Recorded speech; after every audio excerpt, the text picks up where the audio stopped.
sommes à la permanence du parti politique Union pour la démocratie et le progrès social, UDPS Sud Kivu. Là, ce sont des combattantes et combattants de ce parti et les membres de l'Union sacrée qui se sont réunis samedi 28 mai 2022 pour écouter les messages sortis dans ces meetings de vérité. Différents cadres du parti, les autorités politico-administratives et certains habitants ont été observés dans cet événement. Des groupes musicaux locaux, des artistes coutumiers ont agrémenté ces meetings. Des drapeaux de l'UDPS et des autres partis politiques membres de l'Union sacrée ont été aussi observés à ces meetings. D'après les organisateurs, il a été question de réunir la population d'Uvira pour la dire une vérité sur la gouvernance du chef de l'État depuis son accession à la tête du pays jusqu'aujourd'hui.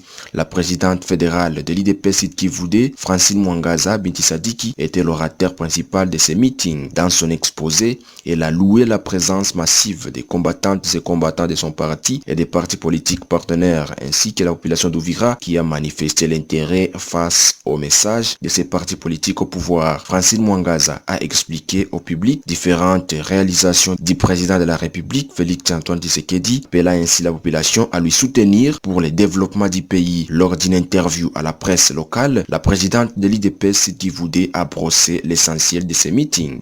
C'était un meeting de conscientisation.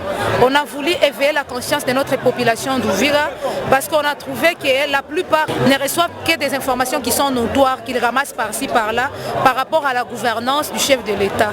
C'est là qu'on a voulu démontrer à la population quel fait le chef de l'État, quel est le rôle du chef, quel est le rôle du gouvernement et quel est le rôle d'un député dans un gouvernement. Parce qu'on avait compris que les gens ont du mal à dissocier les choses. Ils pensent que tout c'est le président qui doit les faire. Alors que la personne de chef de l'État est comme le corps humain. Et le corps humain qui a deux membres. Et là, le membre inférieur et supérieur sont des gouvernements qui est là et les députés nationaux, donc les deux chambres, la haute, la basse chambre. Donc c'est là que j'ai voulu que les gens comprennent aujourd'hui qu'ils ne s'attaquent seulement pas au président et démontrent donc quelques faisabilités que le chef de l'État a déjà fait depuis qu'il l'a fait. C'est trop tôt de pouvoir faire l'évaluation du chef.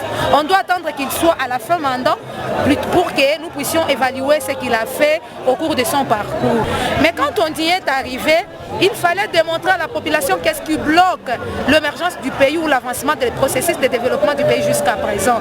Il faudrait montrer que le président il a vraiment volonté de pouvoir aider ces pays.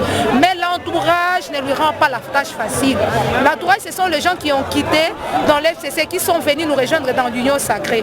Dans l'Union sacrée, certes que tout le monde n'est pas mauvais, mais il y a certaines personnalités qui sont dans l'Union sacrée, ils sont en double casquette, ils sont hypocrites.